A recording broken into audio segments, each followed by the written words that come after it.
Senhor esteja convosco. Proclamação do Evangelho de Jesus Cristo, segundo Lucas.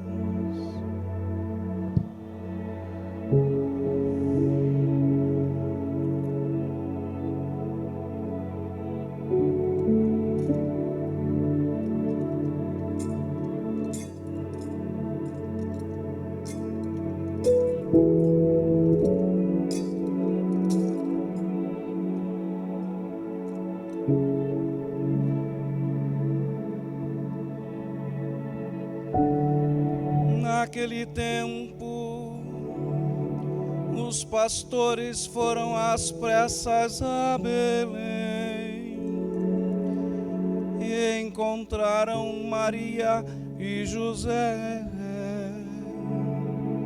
e o recém-nascido deitado na manjedoura.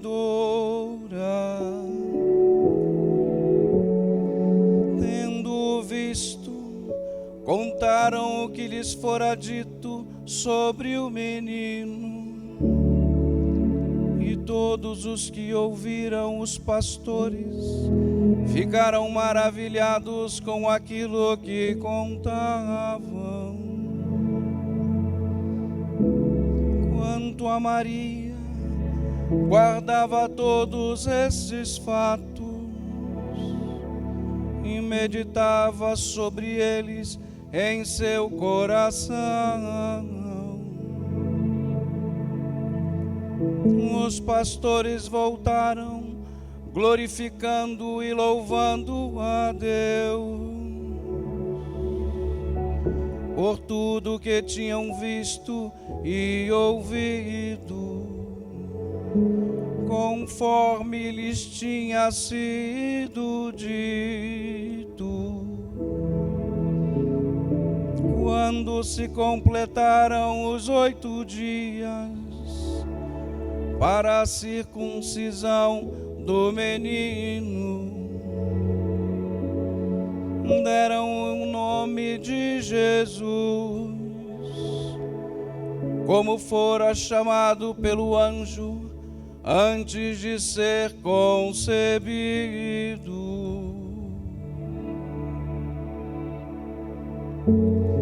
Palavra da salvação.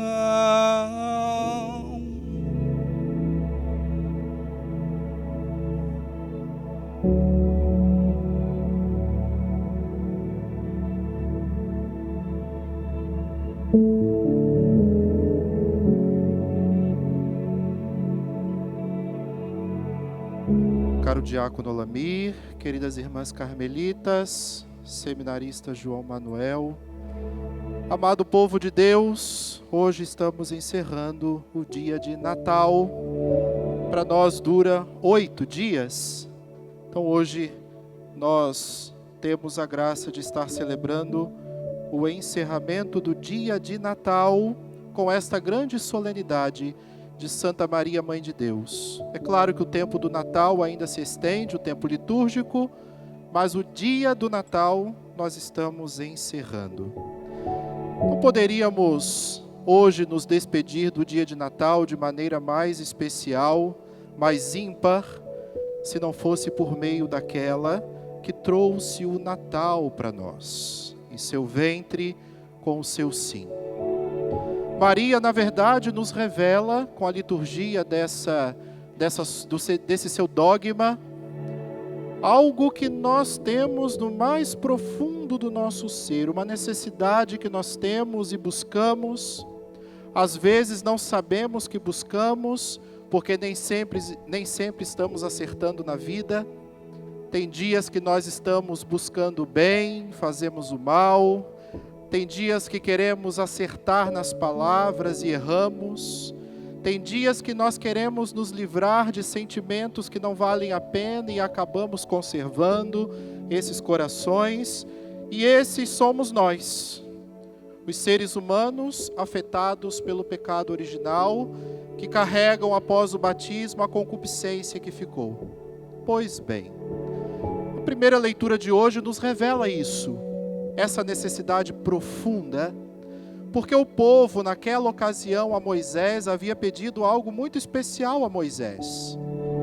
Havia pedido a Moisés: Moisés, intervenha a nosso favor, pede a Deus que nos abençoe, pede a Deus que olhe por nós, pede a Deus que nos proteja, pede a Deus que nos guarde, que nos livre de tantas opressões, peça a Deus essa graça. E Moisés vai pedir, e o Senhor o manda dizer a Arão: olha, diga ao meu povo que eu concedo a eles uma bênção. E essa bênção é descrita para nós hoje na primeira leitura, e depois se torna inclusive uma das fórmulas de bênção do missal romano. Agora, meus irmãos, você sabe o que é uma bênção? Porque tem gente que acredita que uma bênção é algo que se consegue. Conseguir uma bênção. Você sabe o que uma criança, quando pede para o seu pai e sua mãe uma bênção, está pedindo por meio disso? Ou deveria saber o que está pedindo? Quando você vem até o padre e pede a bênção, padre, você sabe o que na verdade você está pedindo com isso?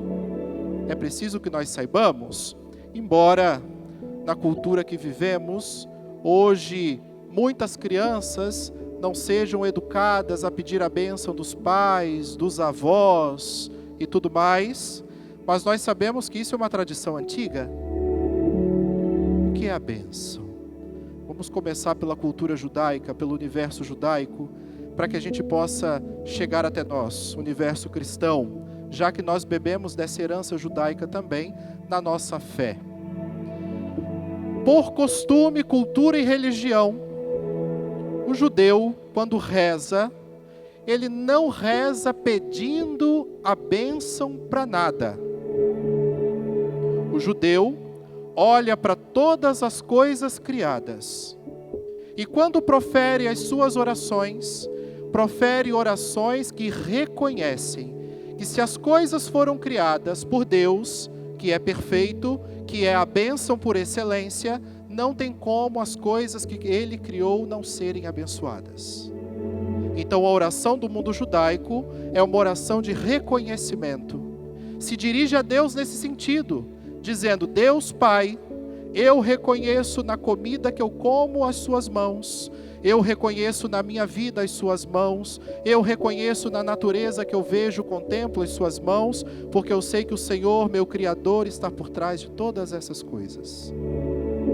Tem uma palavra técnica, inclusive, para a bênção judaica, que nós aprendemos também na teologia. Em hebraico se pronuncia berachá, aportuguesando beracá. É a bênção do mundo judaico. Eles têm um livro de orações, inclusive, em que eles reconhecem a presença, a mão de Deus em tudo o que fazem. Eles têm uma ocasião de oração, de reconhecimento da mão de Deus para tudo o que fazem e para tudo o que são. No universo cristão, nós herdamos isso sim. Quando se pede uma bênção, em primeiro lugar, se pede uma bênção porque está se reconhecendo que aquela pessoa para quem pedimos pode nos dar aquilo que realmente precisamos. E não existe maior necessidade para o ser humano, você pode até se enganar achando que tem, mas não há maior necessidade para o ser humano que não seja Deus. Ele é a nossa maior necessidade. No universo cristão, além de reconhecer isso, nós acrescentamos uma outra coisa, apoiados na Sagrada Escritura e na pessoa de Jesus. Nós estamos pedindo, suplicando que Deus não abandone a nossa causa. Por isso pedimos bênção. A bênção que recebemos no final da missa, que não é a bênção final da missa, é uma bênção de envio, é uma bênção em que nós reconhecemos o que vivemos em Deus durante a Santa Missa, o que aprendemos, o que absorvemos e aquilo que deveremos levar, porque Deus estará conosco, por isso é uma bênção. Quando seu filho, sua filha, seu neto, sua neta, quando você vem até o padre pedir a bênção, O padre, os pais, os avós deveriam entender sempre dessa maneira. Essa pessoa não está querendo a minha bênção. A bênção do padre Hugo, não está querendo a bênção do pai, da mãe, do avô e da avó. Aquela criança ou aquela pessoa estão esperando que Deus, presente na vida dessas pessoas, esteja na vida delas. Isso é bênção. Agora me digam, meus irmãos, que maneira mais especial de Deus ficar conosco, de nos abençoar, que não fosse pela encarnação do Verbo. O Senhor nos mandou, o Senhor se mandou no seu Filho até nós. Se encarnou. A bênção que tanto buscamos, a bênção que tanto procuramos, a bênção que tanto pedimos, tomou a livre decisão por amor de vir habitar no nosso meio. Não é mais uma bênção rezada, pedida. Não é mais uma bênção de reconhecimento mental ou verbal. Agora é uma bênção encarnada, a bênção fala. A bênção está presente nos sacramentos, a bênção está presente na igreja, a bênção mora em você pelo Espírito Santo. Você é uma bênção, porque o abençoado de todos mora em você, Deus pelo seu Espírito. Então não há maneira mais excelente que nós sermos abençoados, que é o nosso Deus vir até nós. Agora aqui entramos em Maria.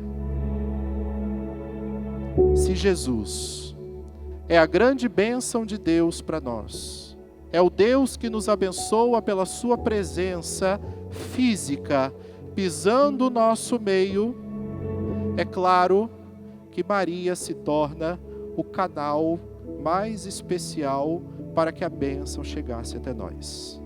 Percebam que ela não é a bênção principal. Maria não é a salvação. Maria não é a nossa maior necessidade. Mas ela possibilitou que a nossa maior necessidade viesse morar em nosso meio. E que por meio disso, nós tivéssemos a igreja e os sacramentos e a palavra sendo transmitida e a assembleia que se reúne para que aquele que nasce do seu ventre permaneça acontecendo no nosso meio. Maria, a mãe de Jesus, Jesus, que é realmente Deus e realmente homem, faz com que Maria possa ser chamada com o título de Mãe de Deus. Porque só sendo Deus, só sendo perfeitamente Deus, para nascer um ser humano sem pecado. Lembre-se que Paulo, em outra carta, vai dizer isso. O Senhor assumiu toda a nossa humanidade, menos o pecado. Porque o pecado não é plano divino, o pecado é plano humano. Ao decidir assumir a nossa natureza, o Senhor está dizendo para nós, olha, em meio a todas as trevas que você possa ter se metido na sua vida até hoje, olha para a pessoa de Jesus, para você recuperar qual é a sua forma original. O Senhor te pensou como Jesus é. O Senhor te criou como Jesus é. O pecado é criação humana, por desobediência. Agora, existiu ao longo da história da igreja, e aqui a gente entra na história deste dogma que estamos celebrando, porque esse título de Maria sempre foi acreditado desde os primeiros cristãos. Sempre foi. Na igreja do Oriente, essa festa litúrgica já existia. Maria, Mãe de Deus, chamada de Theotokos. Acontece que ali no início da Idade Média, ou antes ainda, ali pelo século II, começaram a questionar a natureza de Jesus, a dupla natureza de Jesus, a humana e a divina. Alguns diziam que era impossível um Deus assumir a natureza humana e não perder substância divina. É como se as pessoas dissessem: para ser humano, Deus abriu mão de uma parte da sua divindade. Por outro lado, as pessoas também não acreditavam na encarnação do Verbo como uma obra da Santíssima Trindade. Então, Jesus, que inclusive é chamado pela Sagrada Escritura de Filho de Deus, de Filho do Homem, não era acreditado por outros como realmente Filho de Deus, e aí também não como a segunda pessoa da Santíssima Trindade.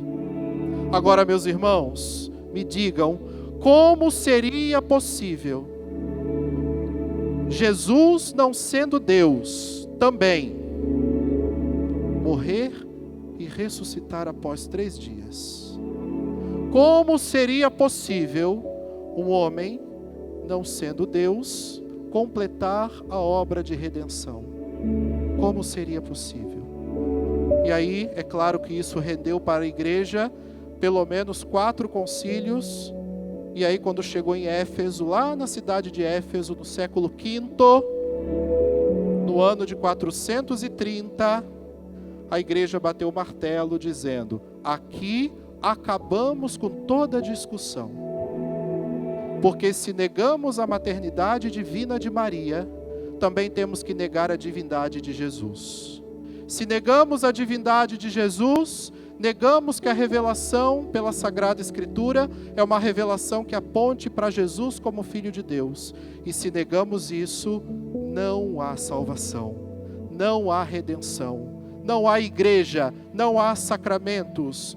Voltamos ao escuro, acabou o nosso sonho de eternidade. E assim a igreja chancela Maria como Mãe de Deus. É por isso que estamos celebrando, graças a Deus, e a sabedoria do Espírito Santo sobre a igreja, esta solenidade no dia 1º de janeiro, para que você perceba que o seu ano não vai acontecer como deve, se você não começar com Maria. Porque se Jesus é a bênção que você tanto procura, é a bênção que você tanto necessita, nasceu deste ventre, significa que você também precisa nascer desse ventre todos os dias da sua vida. Maria é um ventre eterno, permanente e constante. Assim como o Verbo precisa ser gerado todos os dias pela nossa vida, é preciso que nós também nos deixemos gerar pelo ventre de Maria todos os dias, para ver se a gente recebe um pouco da sua corrente sanguínea, porque foi dela que Jesus recebeu a sua. Para ver se nós conseguimos pelo menos experimentar o leite materno de Maria, porque foi desse leite que o Senhor foi amamentado e cresceu. Para ver se nós ganhamos um pouquinho mais do cheiro de Maria, da pele de Maria, da mente, da mentalidade, do modo de pensar de Maria, porque foi a partir disso que o Senhor cresceu, assumiu sua missão, salvou a humanidade. Passou por ela. Poderia não ter passado, mas passou. E aqui, meus irmãos, eu ouso dizer, se todo o mundo cristão, presta atenção nisso, porque vocês sabem que quando falamos de cristianismo, nós não estamos falando só de igreja católica. Cristianismo engloba todas as profissões de fé que acreditam em Jesus Cristo. Mas se todo o universo cristão acreditasse realmente em Jesus Cristo, não teria a coragem, a ousadia, o abuso de negar a sua mãe. Então, se um dia você for questionado a respeito de Maria, saiba que quem te questiona deveria ser questionado sobre sua crença na palavra de Deus.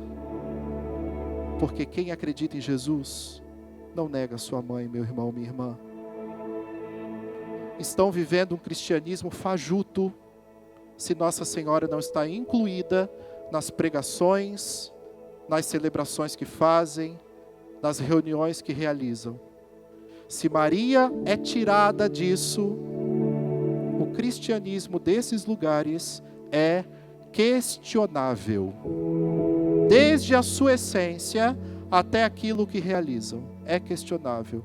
Porque onde falta a mãe de Jesus, falta a origem terrena de Jesus. Como que eu posso chamar Jesus de Nazaré, se eu digo não para sua mãe, que é Maria de Nazaré? Peçamos a ela a sabedoria de não a negarmos, de não ficarmos calados, de não a defendermos, de sermos negligentes, indiferentes. Que Maria nos dê a coragem de assumir a camisa mariana para o ano de 2025, para que a nossa vida, amparados também pela intercessão de São José, a nossa vida seja especialmente mariana. Louvado seja nosso Senhor Jesus Cristo.